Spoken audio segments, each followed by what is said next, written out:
नमस्कार दर्शकों, यूट्यूब के मेरे चैनल में आप सबका स्वागत है। आज मैं लेकर आई हूँ सिंह राशि के जातकों के लिए दिसंबर 2020 का राशिफल।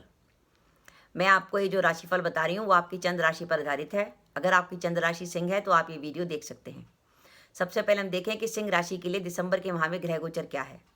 दशमेश शुक्र अपनी तुला राशि में विद्यमान है माह के आरंभ में, आपके तीसरे भाव में, और 12 दिसंबर को शुक्र जो है चौथे भाव में चले जाएंगे और उनकी दशम भाव पर दृष्टि होगी।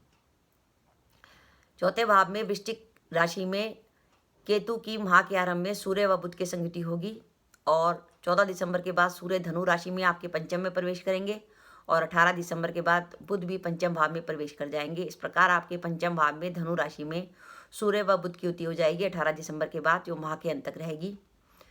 आपके पंचमेश गुरु देवगुरु बृहस्पति अपनी नीच राशि मकर में आपके छठे भाव में विद्यमान है, जहाँ पर शनि महाराज भी हैं। इस प्रकार आपके छठे भाव में एक नीच भंग राजयोग बन रहा है। आपके भाग्येश मंगल इस समय जो है वो अष्टम भाव में रहेंगे माह के आरंभ में मीन राशि में, और 24 दिसंबर के बाद मंगल जो है अपनी स्वराशि के हो जाएंगे। वृषभ राशि के राहु आपके दशम भाव में है। तो ये तो है ग्रह गोचर सिंह राशि के जातकों के लिए। सिंह राशि के जातकों के लिए दिसंबर के माह में क्या है।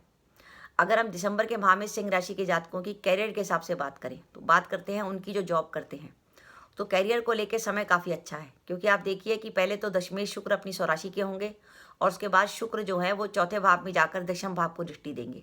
एक तो शुक्र दशमेश जब अपने भाव को दृष्टि देता है तो भाव को बली करता है। दूसरा शुक्र जो है चौथे भाव में दिग्बली भी होते हैं, तो दशमेश शुक्र काफ़ी बली अवस्था में है। साथ ही जो पंचमेश गुरु है वो भी छठे भाव से दशम भाव पर दृष्टि दे रहे हैं। इस प्रकार आपका दशम भाव बहुत बली हो रहा है। उसमें गुरु व शुक्र जैसे दो शुभ ग्रहों की दृष्टि है, जिसमें एक तो आपका दशमेश है और एक आपका पंचमेश है। इसका मतलब काम के लिए आपके लिए काफ़ी बेहतर परिस्थितियां हैं। पर इसके साथ ही एक बात और ध्यान रखने की बात है कि आपका जो दशम भाव है राहु केतु के अक्ष में है। राहु दशम में बैठे हैं और केतु जो है चौथे भाव में बैठे हैं।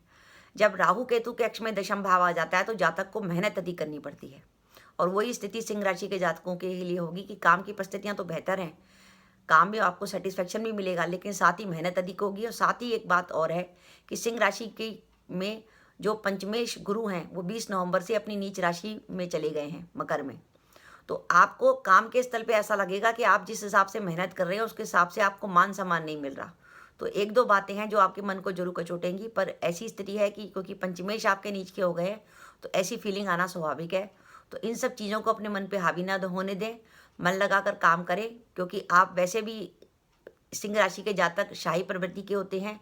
जिस जगह काम करते हैं लोग उनका लोहा मानते हैं। तो आप अपना मन लगाकर काम करिए और इन छोटी छोटी बातों को अपने मन में ना आने दीजिए, तो आपके लिए काम के लिए समय बेहतर है और आप अपना सही अपने प्रोग्रेस बहुत अच्छी दिखाएंगे। अब हम बात करें व्यापारी वर्ग के लिए। व्यापारी वर्ग को मैं कहूँगी कि अगर आपका कोई काम एक्सपोर्ट इंपोर्ट से जुड़ा काम है तो उसको आगे बढ़ाने का बहुत अच्छा समय है। एक्सपोर्ट इंपोर्ट से जुड़ा काम हो या कोई ऑनलाइन काम हो तो उसको आगे बढ़ाने का बहुत अच्छा समय है, और आप निवेश भी कर सकते हैं।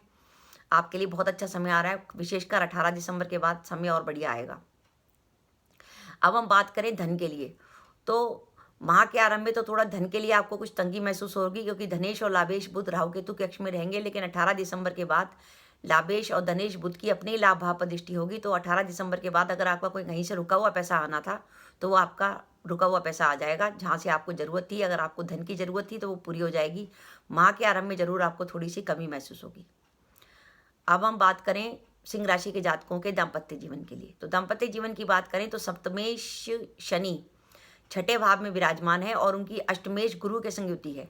तो सप्तमेश की जो अष्टमेश के संग गुरु है और छठे भाव में हुई है वो इस बात का संकेत दे रही है कि दाम्पत्य जीवन में थोड़ी सी सावधानी रखिए, क्योंकि वैसे भी सिंह राशि के जातकों को दाम्पत्य जीवन में कुछ ना कुछ प्रॉब्लम रहती है, क्योंकि लग्नेश तो सूर्य होते हैं और सप्तमेश शनि होता है, और सूर्य शनि में आपस में शत्रुता है।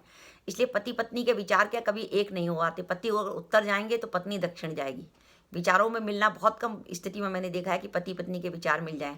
जनरली विचार उसी स्थिति में मिलते हैं जब आपकी कुंडली में कोई प्रेम विवाह का योग होता है या प्रेम विवाह के लिए पंचम भाव आपका बली होता है, तो उस समय आपके विचार मिलने की ज़्यादा संभावना होती है कि आपकी सिंह राशि और पंचम में शुक्र है, तो आपका प्रेम इतना बली होगा कि सारे मतभेद खत्म हो जाएंगे। लेकिन ओवरऑल जो सिंह राशि के जातक हैं उनको अंडरस्टैंडिंग करने में थोड़ी ना कोई कुछ ना कुछ प्रॉब्लम आती है। ये प्रॉब्लम सिंह राशि के साथ भी है और कर्क राशि के साथ भी है, क्योंकि वहाँ पे भी चंद्रमा और शनि की आपस में शत्रुता होती है।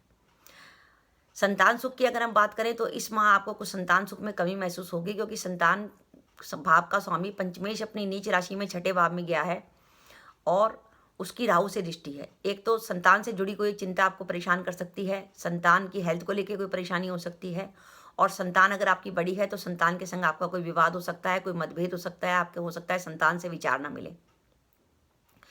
प्रेम संबंधों की बात करें तो पंचमेश अपनी नीच राशि में गया है और प्रेम का कारक शुक्र भी राहु केतु के अक्ष में रहेगा और राहु से दृष्ट है, तो किसी प्रकार की गलतफहमी प्रेम संबंधों में आ सकती है। तो प्रेम संबंधों में संभल कर चलें, अगर कोई गलतफहमी आती है तो उसका निराकरण फौरन कर लें। विद्यार्थी वर्ग के लिए थोड़ा टफ समय है क्योंकि पंचमेश नीच राशि में हो गया है और लगन पर किसी शुभ ग्रह की दृष्टि नहीं है, तो विद्यार्थी वर्गों को थोड़ा लग के पढ़ाई करनी चाहिए। अगर उनके पढ़ाई में उनका मन नहीं लग रहा, कंसंट्रेशन नहीं बढ़ रही, तो कोशिश करें कि अपना जो उनकी किताबें वगैरह हैं उसमें वो इमली के पत्ते रख लेते हैं। इमली के पत्ते रखेंगे तो उससे भी उनकी पॉजिटिविटी बढ़ेगी।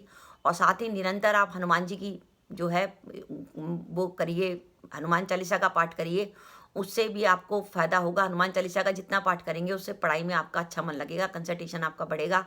साथ ही आपका जो पेन है, पेन का कलर अगर आप ऊपर का जो कवर है वो लाल रंग का कर लेंगे, उससे भी आपको बहुत फ़ायदा होगा। वैसे आप इमली के पत्ते रखने के बाद ही आपको पॉजिटिविटी महसूस होने लगेगी। और आपकी जो स्टडी टेबल है वो उसको रखिए ऐसी जगह पर कि आप जब पढ़ते हुए बैठे तो आपका मुंह नॉर्थ ईस्ट की तरफ हो। अगर आपका मुंह नॉर्थ ईस्ट की तरफ होगा तो आपको पढ़ने में ज़्यादा सुविधा रहेगी। इस तरीके से आप प्रयासन करेंगे तो आपको फ़ायदा होगा। मित्रों से आपको पूरा लाभ होगा, मित्रों की तरफ से आपको बहुत सहायता मिलेगी।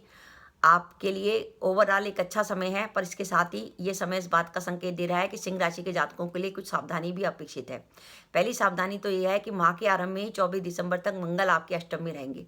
मंगल जो है दुर्घटना के कारक होते हैं, इसलिए आप एक तो वाहन सावधानी से चलाइए, वाहन की गति बिल्कुल नियंत्रित रखिए, किसी प्रकार की दुर्घटना होने की संभावना बन सकती है। साथ ही मंगल की दृष्टि जो आपके वाणी भाव पर होगी तो आपके वाणी से कोई ऐसी बात निकल सकती है कि आपका काम बिगड़ जाए, इसलिए अपनी बात बहुत तोल कर बोलिए, क्योंकि आपकी वाणी कटु होने से आपके काम बिगड़ सकते हैं, इसका ध्यान रखिए। साथ ही पंचमेश क्योंकि अपनी नीच राशि में गया है तो थोड़ा सा आपको मान सम्मान में कमी हो सकती है, और साथ ही इस बात का ध्यान रखें कि किसी प्रकार के लड़ाई झगड़े में बिल्कुल ना पड़े, क्योंकि ये समय ऐसा है कि आपके अगर कोर्ट केसेस होते हैं तो कोर्ट केसेस में शत्रु आप पे हावी होने की पूरी तरीके से कोशिश करेगा। ये बात अलग है कि शनि छठे भाव में चल रहे हैं तो कोर्ट केसेस में ज़्यादा प्रॉब्लम नहीं आएगी, पर तब भी शत्रु आप पे हावी होने की बहुत कोशिश करेगा, इसलिए आप किसी प्रकार के लड़ाई झगड़े में उसको ज़्यादा बढ़ाने की कोशिश ना करें।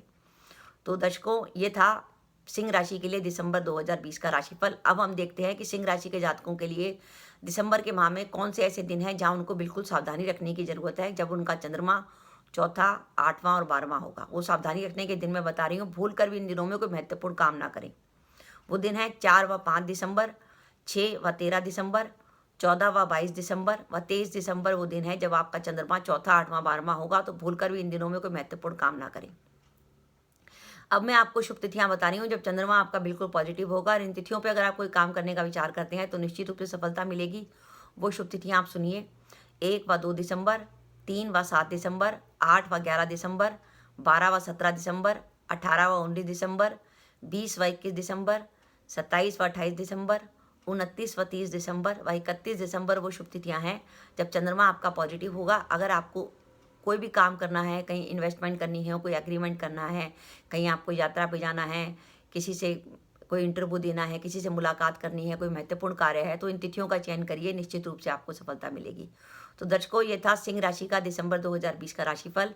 सिंह राशि के जातकों के लिए काम के लिए अच्छा समय है दिसंबर के माह में, लेकिन दिसंबर के माह में आपको मेहनत अधिक होगी, क्योंकि आपका सप्तम भाव दशम भाव 23 सितंबर से राहु केतु के अक्ष में आ गया है, जो मार्च 2022 तक रहेगा।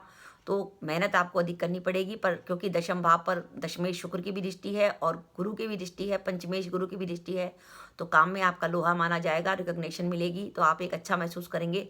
बस अपने मन में इस बात का मलाल मत लाइएगा कि आपके मान सम्मान में थोड़ी सी कमी हो रही है, क्योंकि जब ग्रहों की चाल विपरीत होती है तो थोड़ा सा आपके भी पंचमेश का नीच का होने के कारण आपके मन में कई बार भावना आएगी कि मैं जो मेहनत कर रहा हूँ उसके हिसाब से मुझे रिकॉग्निशन नहीं मिल रहा। पर ये थोड़ा सा स्वाभाविक है, क्योंकि ये समय भी निकल जाएगा। 6 अप्रैल 2021 को आपके पंचमेश जो हैं फिर सप्तम भाव में आ जाएंगे, और सप्तम भाव पे आके फिर आपके लगन को दृष्टि देंगे, तो आप फिर अपने को पहले की तरह अपने एनर्जेटिक महसूस करेंगे। तो दर्शकों, ये मेरा वीडियो था। आप प्लीज़ कमेंट बॉक्स में कमेंट करके बताइएगा आपको मेरा वीडियो कैसा लगा। और उसके साथ ही अगर आप मेरे चैनल पर पहली बार आए हैं और आपने मेरा चैनल अभी तक सब्सक्राइब नहीं किया तो कृपया मेरा चैनल सब्सक्राइब कर दें, साथ ही बेल आइकन को भी दबा दें, जिससे जब भी मैं अपने वीडियो अपलोड करूँ उसके नोटिफिकेशन आपको मिल जाएँ और आप मेरा वीडियो देख सकें। इसके साथ ही नमस्कार दर्शकों, जय माता दी।